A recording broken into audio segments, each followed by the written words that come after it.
আবারও বোমা উদ্ধার নদিয়ার কৃষ্ণগঞ্জ এলাকায় ব্যাপক চাঞ্চল্য। ভোটের মাত্র একদিন আগেই কৃষ্ণগঞ্জের ভাজনঘাট এলাকায় তাজা বোমা উদ্ধার ঘিরে এলাকায় ব্যাপক আতঙ্ক। নদিয়ায় নির্বাচনের মাত্র এক সপ্তাহের মাঝেই আবারও বোমা উদ্ধার হলো নদিয়ার কৃষ্ণগঞ্জের লালুপুর এলাকায়। সূত্রের খবর, বিজেপি কর্মীর বাড়ির সংলগ্ন এলাকা থেকে আজ সকালে এক বস্তা তাজা বোমা উদ্ধারকে ঘিরে এলাকা জুড়ে ব্যাপক চাঞ্চল্য। অভিযোগের তীর উঠেছে শাসক দলের দিকে।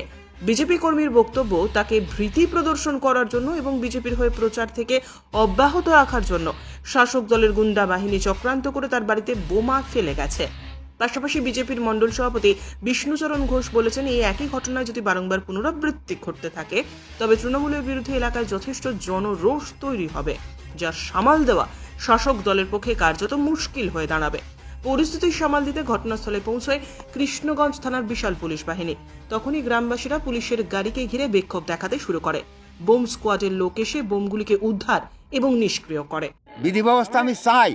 এই বোম থেকে গ্রামবাসীরা আতঙ্ক হ্যাঁ, এই বোম থেকে গ্রামবাসীরা সবাই আতঙ্ক এবং উগ্র মিজাজ যে এর বিধি ব্যবস্থা আমাদের না করলে পরে আমরা কিন্তু উপর মহলে জাতি ইচ্ছুক। আচ্ছা, আইসি সাহেব তো আশ্বাস দিয়েছে যাতে এখানে আর এরকম দুর্ঘটনা না ঘটে। হ্যাঁ, পুলিশ প্রশাসনকে কি বলবেন?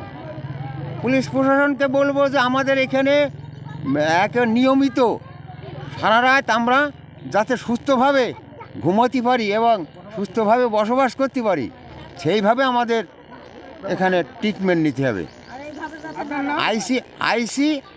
আইসি সাহেব আমাকে কথা দিয়েছে, আপনাদের কোনো চিন্তা নেই, আমি এখানে পুলিশ প্রশাসন সবসময়ের জন্য রেডি রাখবো, আপনাদের কোনো নির্ভয় এরকম ঘটনা আর ঘটবে না।